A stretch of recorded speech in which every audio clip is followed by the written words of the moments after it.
Hello and welcome to Connecticut's National Electric Vehicle Infrastructure, or NEVI, program solicitation public information meeting. We are recording this webinar, so if you aren't able to tune in for the whole event, or you think that a colleague would benefit from seeing this presentation, you'll be able to find a link to this recording on our NEVI website and also on Connecticut DOT's virtual public meeting archive website. The intention of today's meeting is to go over Connecticut's NEVI LOI Phase 1 solicitation. This includes reviewing what information will be collected in the LOI, what documents will need to be emailed to us, and at the end, we'll have time for people to ask questions about the LOI and the process.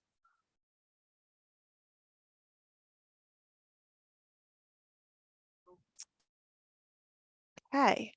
So if you have questions during the webinar, we ask that you put them in the Zoom question and answer box, and we'll address them at the end of the presentation.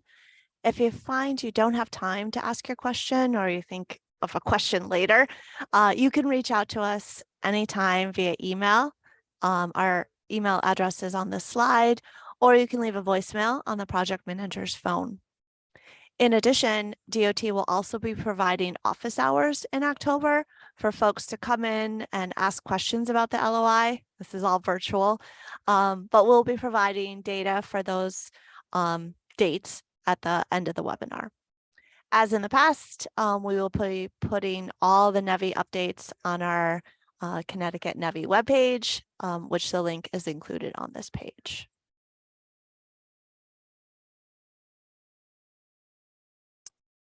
All right, so if you're new to Zoom, or if you're trying to access the captions and subtitles, these instructions should help you. To turn on this feature, select the CC button at the right, on the bottom right corner of your screen. This turns on the captioning. Then choose the language by selecting the settings wheel next to the CC button. Select captions, subtitles, and you can select the desired language. So these are the directions to find the Zoom question and answer box. Like I mentioned earlier, we would appreciate that any questions you have during the presentation go into the Q&A field, and we will answer them at the end of the presentation. For those of you who are joining via phone, you can dial *9 during the question and answer section at the end of the webinar, and that will raise and lower your hand, and the team will call on you. All right, here's Connecticut DOT's Title VI notice. The Connecticut Department of Transportation operates its programs and services without regard to race, color, and national origin in accordance with Title VI of the Civil Rights Act. Any person who believes she or he has been aggrieved by any lawful discriminatory practice under Title VI may file a complaint with the Connecticut Department of Transportation. There are directions on this slide outlining the procedure to file a Title VI complaint. This slide also covers Title VI, but the words are in Spanish. We're just going to leave this up for a couple moments for people who want to look at this.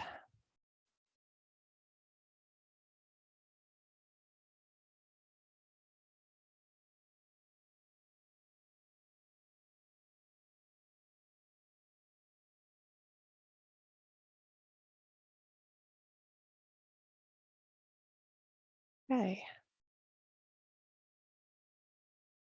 Here is the agenda for today. I will introduce you to the speakers you'll be hearing from. There will be a very brief overview of the NEVI program. We'll give you an overview of the solicitation, including who's eligible and the program requirements.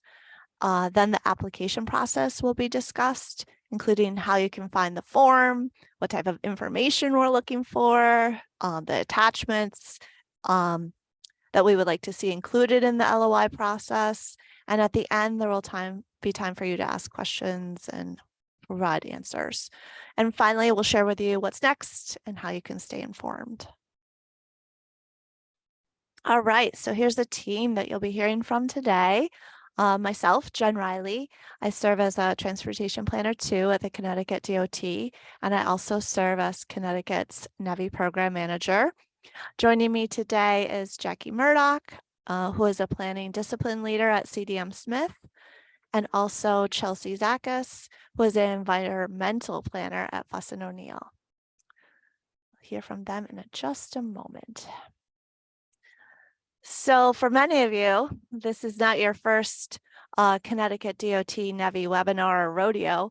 And since most of this information is easily found on our DOT Nevi webpage, I'm not going to dwell too much on this slide, but I do want to tell you that the overarching goal of Nevi as a whole is for states to take the $5 billion that Congress passed as part of the Federal Infrastructure and Investments Act back in 2021 to support the expansion of a nationwide electric vehicle charging network. You're going to hear a lot about the Nevi minimum standards, which you see referenced in this slide. These standards help ensure that each state is working with the same minimum requirements of what a fully built out fast charging network will look like across the country. I would highly, highly recommend anyone who is going to apply to Connecticut's a letter of intent and has plans to use federal funds to install EV charging to please read and understand these minimum standards, because all Nevi federal projects will have to abide by these minimum standards. Connecticut has been allocated $52 million of formula funds for Nevi over a 5-year time frame from the IIJA. And DOT will be administering the funds. For phase 1, which is what this program's talking about, this LOI process, we anticipate about $15 million will be available to complete the build out of the DC fast charging network along Connecticut's alternative fuel corridors. For those that have been following the Nevi process, know that in order for Connecticut to receive formula funds from the Federal Highway Administration, the state had to submit a deployment plan to Federal Highway. We have a webpage specifically dedicated to the Nevi plan, and there you will find copies of the fiscal year 22-23 plan and also Connecticut's fiscal year 24 plan, which we were just notified on Friday that it has been approved by Federal Highway. So that was good news. All right, the first phase of Connecticut's Nevi funding supports expanding EV charging on private sites along Connecticut's alternative fuel corridors, which consists of about 350 miles of the state's interstate system.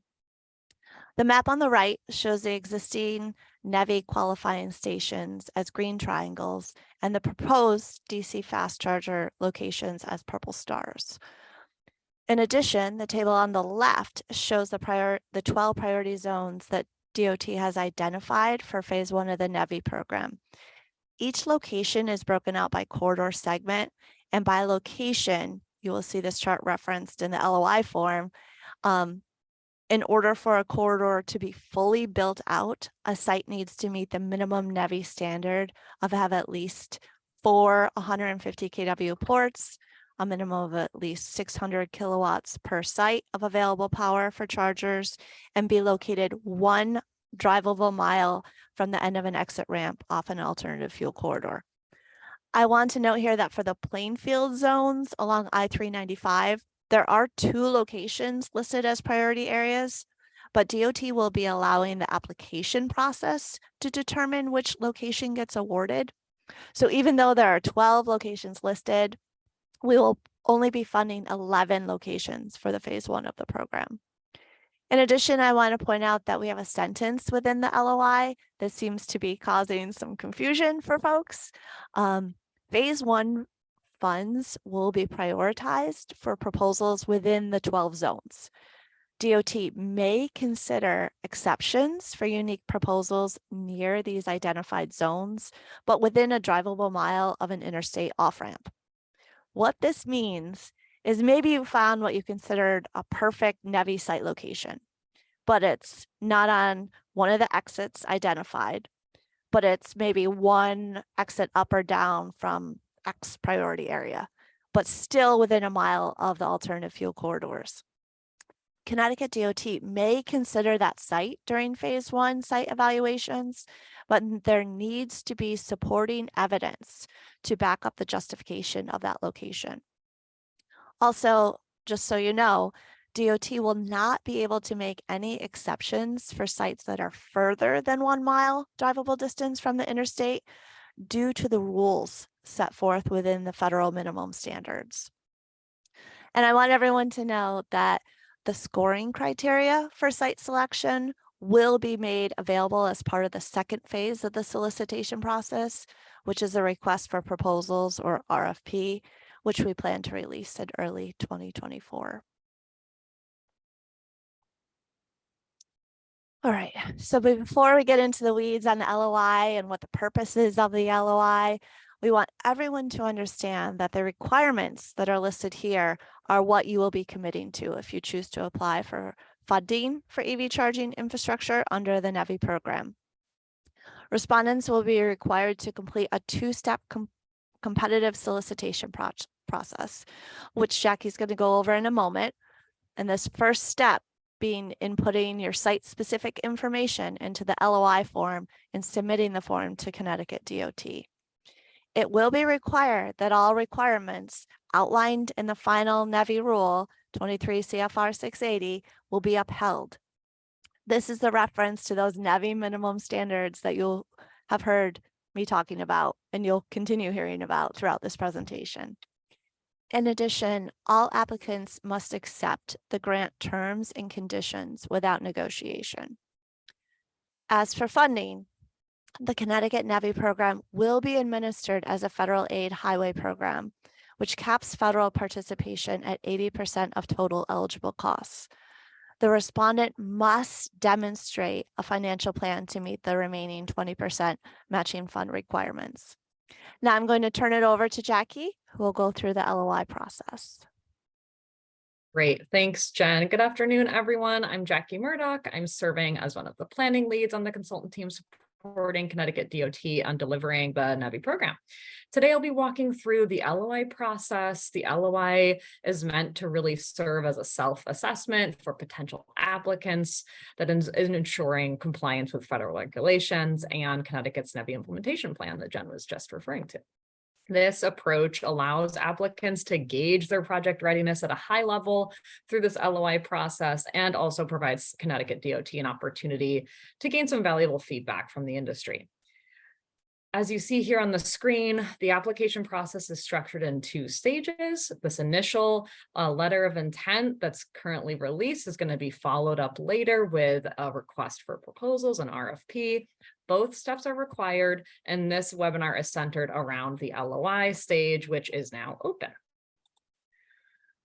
Okay, what is an LOI and why is it required? So I just was referring a little bit to this, but again, the application process, like I mentioned, is structured in 2 stages, the initial LOI to be followed up by an RFP in early 2024. And this webinar is really centered around that LOI stage, again, that's published on the Connecticut DOT Nevi website. And we'll be discussing the RFP in greater detail at a later date.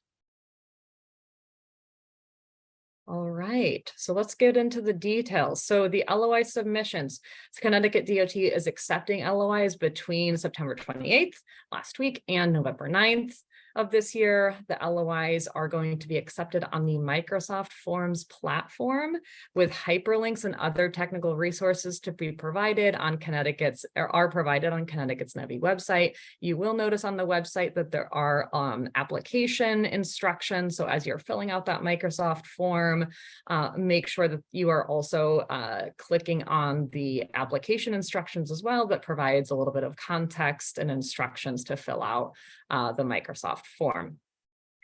There are 2 office hours that have been established that the Connecticut DOT will be helping to support applicants during the LOI process. The first is on October 11th at 9 Eastern. You see the Zoom sign up link here. The second is on October 23rd at noon Eastern. Again, the sign up link is here for those office hours. So let's talk a little bit about the submission format. I mentioned that it's a Microsoft form that's posted on the Connecticut Nevi website. There's the LOI instructions that accompany that. And then after you submit your Microsoft form, you'll be getting an email from Connecticut-DOT ED Planning at connecticut.gov that will confirm your submission and request the 2 attachments. The first attachment being a map of where your charger will be located at the site, and the other attachment being the site host agreement letter, if applicable. So when you submit that Microsoft form, please do look for that email from that email address, Connecticut CT-DOT ED Planning at connecticut.gov. If you do not see that email after you submit, please reach out and contact that same email address to follow up to ensure that we have your LOI. All right, so let's talk about, again, what we've been drilling down to a little bit on some of the resources for the LOI. First and most importantly, applicants will need to ensure that they understand and meet the federal and state requirements. These requirements cover site specifications, equipment standards, operation and maintenance guidelines, among others. And really what we're doing here on this slide is giving you some links that should also be in the chat, some of those key resources to assist you in filling out our Microsoft form there for the LOI. There's also FAQs provided by FHWA and a link to Connecticut's charging ahead plan there on the slide. Okay, so the Microsoft form, this gives you an overview of the major headers in the LOI.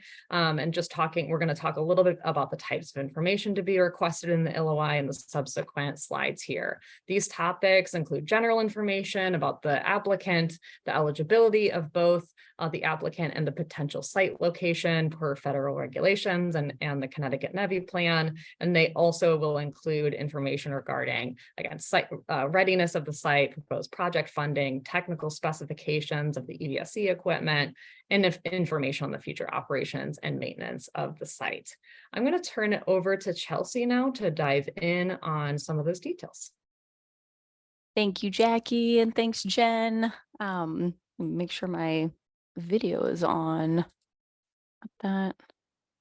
All right. My name is Chelsea Zakis. I am an environmental planner with Fuss & O'Neill, and I am going to go into more detail on some of the content that is being asked for in the LOI, starting with the site location. After you fill out your contact information as the applicant in Section 1, the LOI asks for details on the site location. We'll want to know, is the proposed location within an existing business property?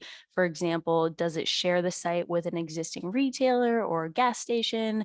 If yes, you'll provide brief details as to how the EV charger is related to the existing business. And then, of course, the LOI asks for the address of the proposed site in the typical street, town, state, zip code format.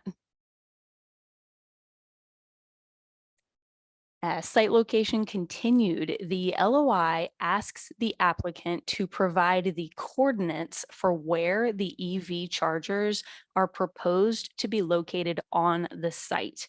The LOI provides a link to a coordinates tool, and when you select that link, it will open a page that looks like the screenshot here on the slide. Instructions are included on the left-hand side of the screen, and you'll start by typing in the address of the site. And then once the map is zoomed into your location, you'll select the pin tool and click on the map as precisely as possible where the EV chargers will be located on the site. Once you drop the pin, the coordinates of the location will be provided at the bottom of the screen, and you'll include those coordinates in the LOI. And then finally, with site location continued, the next step is a yes or no question confirming whether or not your proposed location is within one of the Nevi priority zones that were mentioned earlier.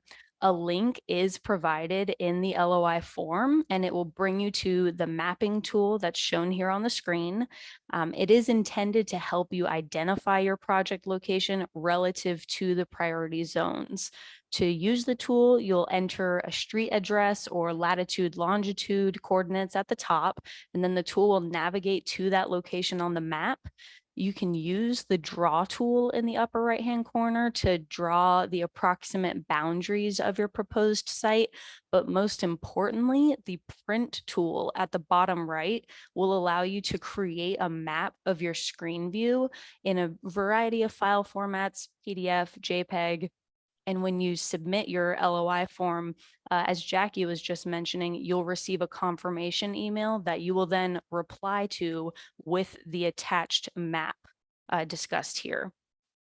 And then finally, the last question regarding the site location asks, is the entrance to the proposed site located within 1 drivable mile of an exit ramp off of an alternative fuel corridor or AFC, but outside one of the phase 1 priority zones?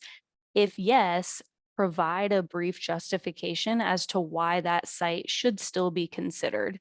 And just to reiterate what Jen was discussing earlier, phase 1 funding will be prioritized for proposals within the 12 priority zones. However, DOT may consider exceptions for unique proposals near these identified zones. Section 3 in the LOI is site host information. The LOI will ask for site host contact information. This may or may not be the same contact information provided in the beginning of the LOI under applicant contact information. The last question in this section asks the applicant to confirm whether or not they are the site owner, and if not, do you have a site agreement in place? If you do have an agreement in place with the site owner, we ask that you provide that information as an attachment when you reply to the confirmation email. And if you do not have an agreement in place, this is something that you should be in the process of, because a site agreement will be mandatory when submitting the RFP.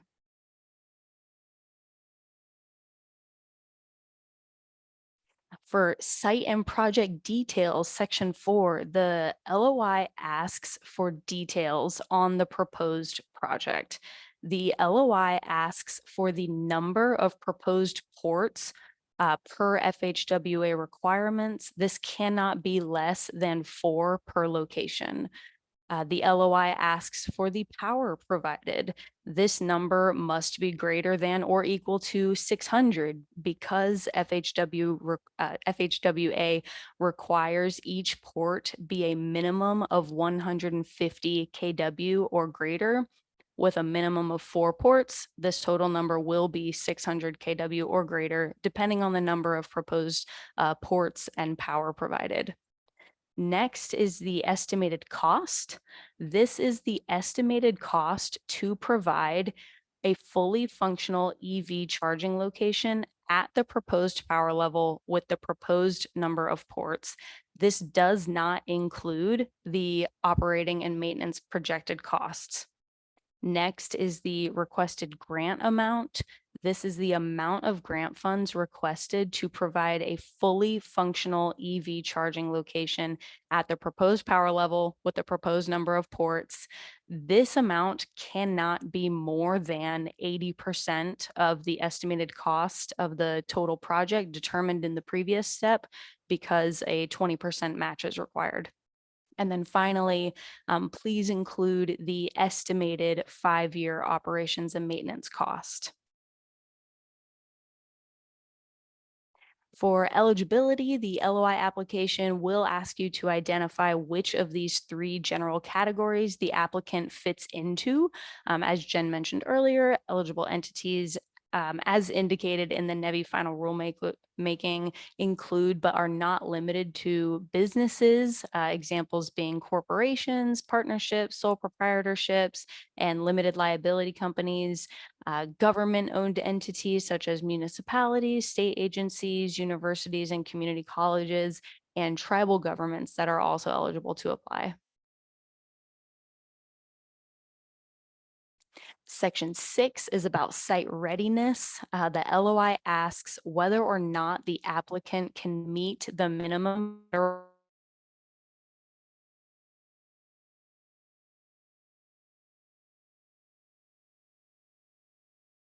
mentioned earlier. We strongly encourage applicants to be familiar with the federal regulatory requirements. In addition, the LOI does ask, has the applicant coordinated with the electric utility? While this is a yes or no answer for the LOI, it will be required when submitting the RFP to show proof that you have met with the utility to review design plans and to ensure the location can handle the load capacity that's being proposed. Number 7, section 7 is about the categorical exclusion assessment. To support the anticipated categorical exclusion determination, the LOI asks to provide the following information: whether or not the site is located in a floodplain, near habitats of endangered species or identified biodiversity areas, in potential wetland resource areas, or at or near a National Register of Historic Places site. The LOI form provides links to web-based mapping tools that will make it really easy to determine these things. This is intended to be an informative screening level exercise for the applicant to better understand potential site constraints, but it will ultimately be DOT's responsibility to double check all of this information. Lastly, we have provided some links here to some very helpful federal resources regarding categorical exclusions that we encourage interested applicants to review. Section 8 is about the funding source. You should make sure that you have identified a funding source for the required non-federal match for the project. As mentioned earlier, the Nevi program will cover up to 80% of eligible project costs. The LOI asks you to confirm that you can commit to the 20% match requirement and to provide a brief plan to meet the required match. The 20% match must be non-federal and cannot include an in-kind match such as staff hours. We do encourage applicants to refer to the eligible project costs indicated in the Nevi final rulemaking. However, specifics on eligible covered project costs will be determined in more detail in the RFP. Section 9 is about equipment. For the LOI, we're asking that the applicant confirm yes or no as to whether or not the applicant can meet the federal regulatory requirements for equipment. More details related to equipment will be expected in the RFP. And then Section 10 will be the final content section in the LOI related to operation and maintenance. The LOI asks 4 yes or no questions specific to operations and maintenance. The federal government has stated that each charging port needs to have an average annual uptime of greater than 97%. These uptime requirements will affect all federally funded chargers, and this is to help ensure that chargers are working when drivers need them to. It will be a requirement that all participants in the Nevi program will need to agree to uphold in order to be part of the Nevi program. There are exceptions that are listed in the guidance. Existing Nevi guidance states that charging operators will not be penalized for outages beyond their control, such as utility service interruptions, internet or cellular service provider interruptions, or outages caused by vehicles. However, operators will need to be able to validate that downtime was not their fault. Connecticut DOT is very interested in operation and maintenance plans because they want to ensure the charging network will be viable for years to come. We are particularly interested in plans detailing operation and maintenance costs associated with operation and maintenance, and plans around service maintenance contracts. More details on operation and maintenance will be expected in the RFP. And then some final notes about submitting the LOI, reiterating a couple of things that Jackie had mentioned earlier. We highly encourage applicants to save a local copy of your complete application. Upon submitting the LOI, there will be an opportunity to print or save your responses. And then in addition, after submitting the LOI, you'll receive a confirmation email that includes a copy of your responses. So you could save a copy of that. You should receive a confirmation email no more than 24 hours after submitting the LOI. If you do not receive a confirmation email, send an email to ct-dot-evplanning@ct.gov. On the CT Nevi website, as Jackie was just mentioning earlier, there is a PDF linked above the LOI form titled Letter of Intent Nevi Program Funding. And these are the LOI instructions, and we encourage interested applicants to review this document. You'll find useful information in there about all of the content asked, and then including the naming conventions that we're requesting for the attachments that you will submit. And then finally, paper copies of the LOI will not be accepted. If for any reason you're having any trouble accessing the form link, please email again ct-dot-evplanning, and please do not send any marketing materials or brochures. I'll pass it back over to Jen. All right. So the application is live right now, and it will be due back to us on or before November 9th. The LOI responses will come directly into Connecticut DOT, and it will allow DOT an opportunity to provide feedback to respondents ahead of the request for proposals solicitation, which we mentioned is expected to release in early 2024. If you fill out an LOI, you can expect to be contacted by email by the Connecticut DOT. So with that, that pretty much concludes our presentation for today. We look forward to hearing your questions, and I believe our moderator has been keeping track of questions that have been coming in. And so we'll spend some time now talking about the questions. Thanks, Jen. We're going to start with our first question, which is, will the priority areas on this web map be made available for shapefile download for use on ArcGIS desktop? And that's referring to the Nevi priority zone mapping tool. Yeah, thank you for that question. The layer is not downloadable, but the tool that we referenced in today's webinar and on our LOI instructions and so forth, you can use that to find the location and take screenshots and things of that sort. Thank you. So our next question, are respondents required to have a site host agreement in place in order to respond to the LOI? Great question. The short answer is no. Site host agreements are not required at this time. But if you have them, we would love to see them.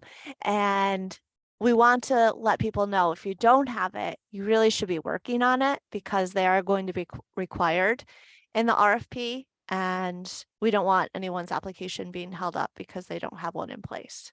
So a call to action if you don't have it. But thanks for that question.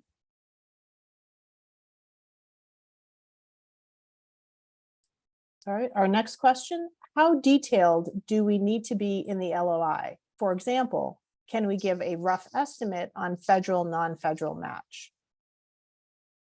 Yeah, I think that the best thing that we're looking for is the information and level of detail that you have at this time. We would love more information, but not everyone's going to be at the same along the same process, like at the same stage. So the information that you have, the best level of detail would be great. But note that the non-federal match may be not any less than 20 or not any not any less than 20%. Great, thank you. Will any documentation from the utility attached, do we need any documentation from the utility attached to the LOI? Yeah, thank you for that question. The LOI does not require official documentation at this stage. There is an LOI question that asks, has the applicant coordinated with the electric utility prior to submission to determine the cost and the schedule for utility interconnection? So we ask that you provide an answer to that question, but we'll be asking for more of that when we release the RFP in early 2024, but thank you for that. Our next question says, there are multiple I-95 entrances and exits within New London. We have identified the most advantageous I-95 entrances and exits that a Nevi can be installed within the 1 mile restriction. The property is owned by the municipality. Can the city submit an application using said location as a basis for its application? Yeah, thank you for that question.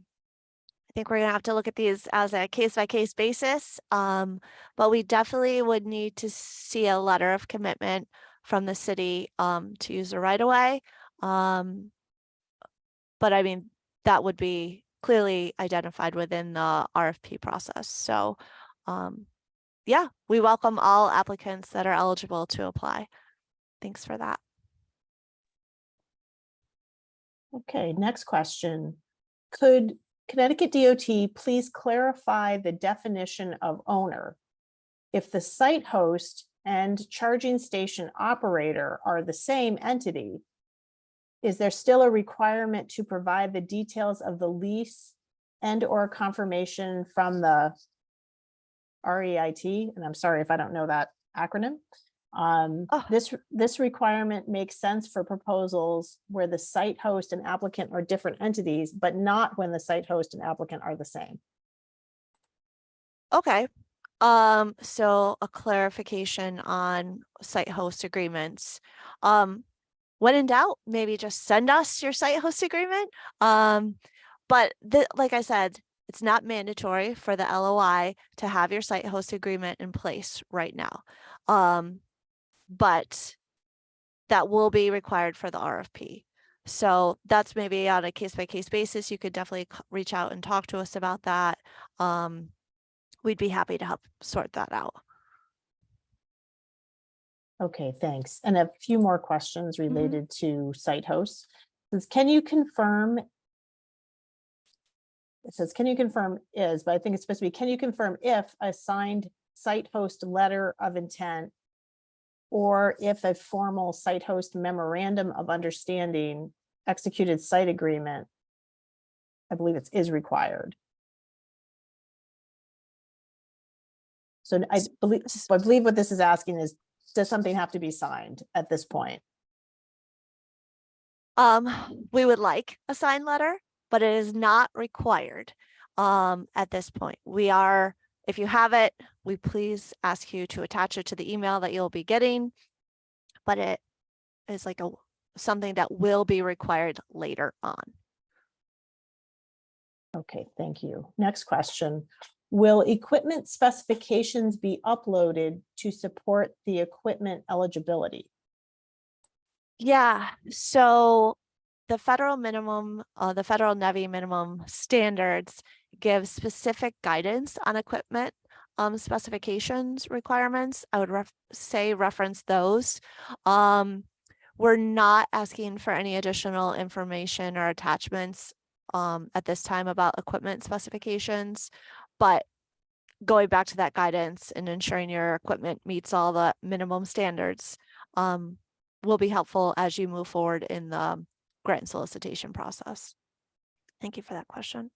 Thanks, Jen. And I just want to encourage anyone who put a question into the chat, if you could take that question and copy it or retype it into the question and answer, That allows us to record that and be able to have a record of that. So if you've entered a question into the chat, we definitely want to capture everybody's questions. If you're able to put that into the Q&A now, we'd really appreciate that. So just want to mention that. And then our next question is, will LOI submissions be treated as confidential given the requirements for estimates? Thank you for that question. I don't have an exact answer on that. We did get a question earlier as if the people who fill out an LOI application, if we will list those, and I think that's undetermined. I think I would have to get back to you on that one. Okay, thank you. Next question. What is the time requirement for the maintenance contract? The 5-year term or longer?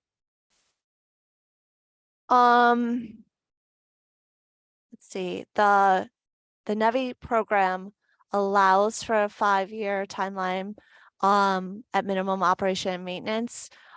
We have not decided yet if we're going to do what we're going to do for operation and maintenance. At this time, we're in the process, we're just looking for numbers from folks of what they were thinking. So those details would be outlined within the RFP. Okay, thank you. Next question. Can we include photos of the equipment with the LOI, or would this be considered marketing? Photos of the equipment, is that was a question? Yes, photos of the equipment. Yeah, I don't think we need photos of the equipment. We do need where the equipment will sit on the site. So that would be helpful. And I do want to mention this program is reimbursement program. So you can't order any equipment or any materials till after you have a signed contract that you have been awarded funds. So just a FYI on that. Okay, next question. Is a deed needed in place of site host agreement if we own the site? Oh, is a deed needed in place of a site host agreement if we own the site? That is a good question. I don't have an answer off the top of my head. I think that will be outlined within the RFP further down the line. But right now, for the LOI, that would not be required. Okay, next question.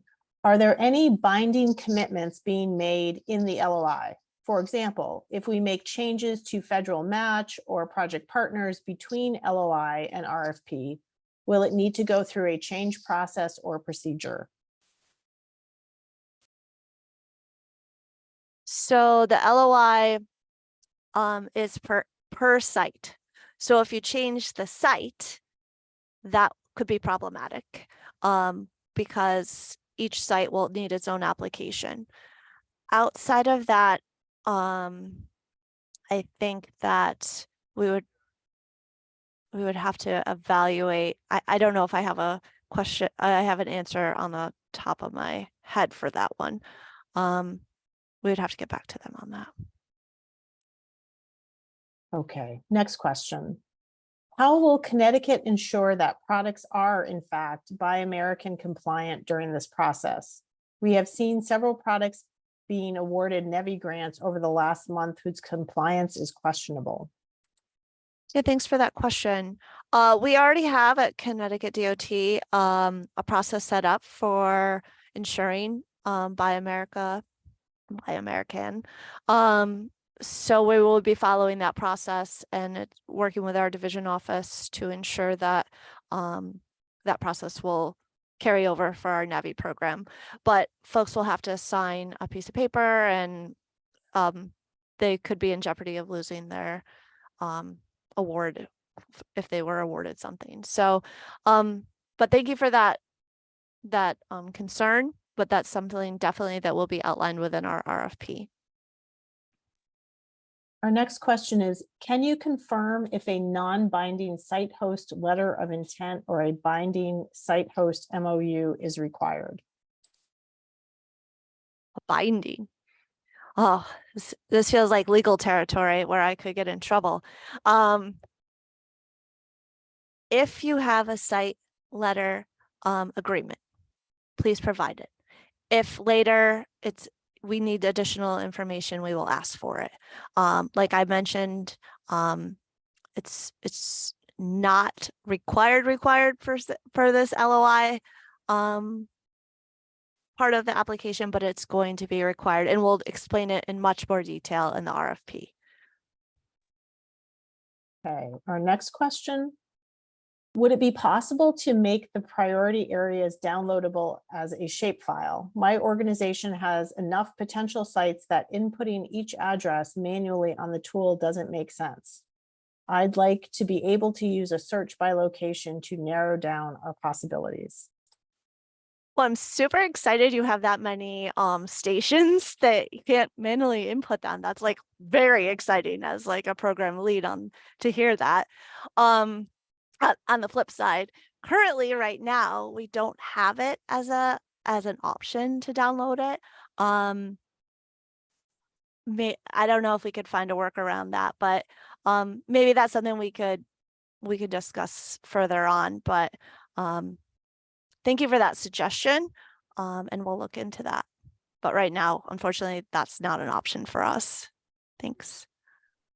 Okay, and we have one more question in the chat. So before I list that, I just want to encourage people, if you have any additional questions you'd like to include, go ahead and get those in the Q&A now, and we'll get to them. But the last question we have open right now is as follows. As a requirement of the RFP, will a site host letter of intent be accepted in lieu of a full site host lease agreement and/or purchase and sale agreement?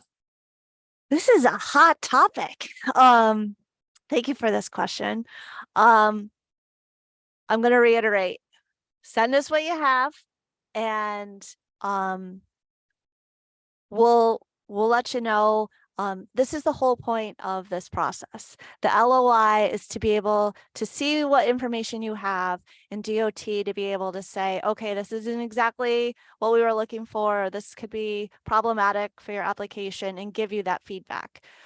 So send what you have, and we'll let you know if that's the kind of information we're looking for. I hope that helps.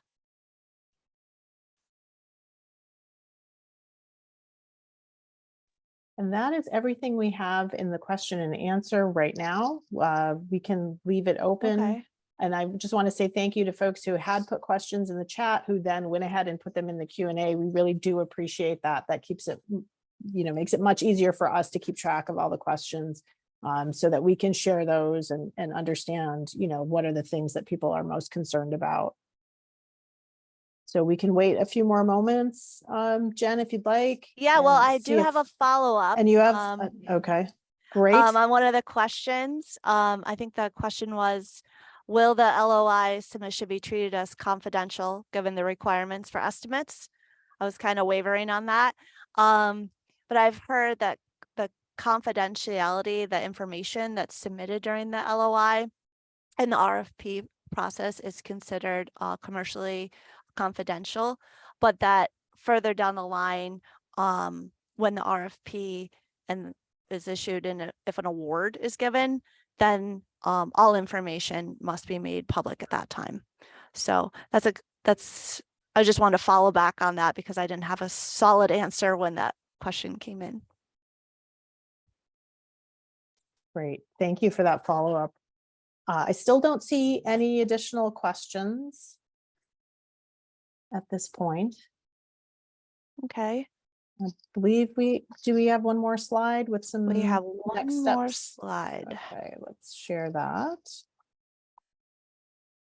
Okay, to wrap it up. So the LOI is open right now, and our submissions need to be in by November 9th. We'll be hosting our open office hours on October 11th and October 23rd to answer questions people have about the LOI or the Nevi program in general. The links for the registration for those open office hours are listed here. We're asking that all questions on the LOI be submitted to Connecticut DOT before November 3rd, so we can ensure that we have enough time to respond to all requests. In addition, please don't hesitate to reach out anytime by email if you haven't already. I highly recommend signing up for email updates on our website. I want to thank everyone for joining us today to learn about Nevi's grant solicitation process. And I'm really looking forward to seeing your project proposals coming in, and enjoy the day. Thanks so much.